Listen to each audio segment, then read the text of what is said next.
আসসালামু আলাইকুম। আমি এখন অনেক সুন্দর জায়গায় আছি, আপনাদেরকে দেখাবো। আসলে আমাদের বাড়ির পাশেই আমাদের নানাদের বাড়ি। তো আজকে ঈদের দিন সেই হিসেবে আসলাম। তো আমি এখন রাস্তা থেকে জমিন থেকে নিচে চলে আসছি, আপনাদেরকে দেখাবো।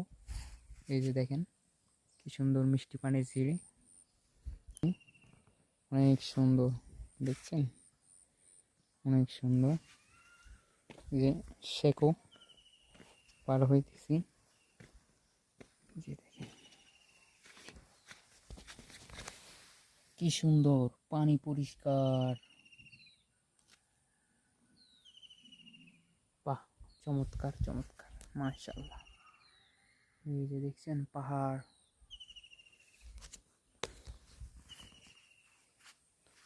তো এই দিন কে কোথায় ঘুরতে যাবেন অবশ্যই জানাবেন কমেন্টে।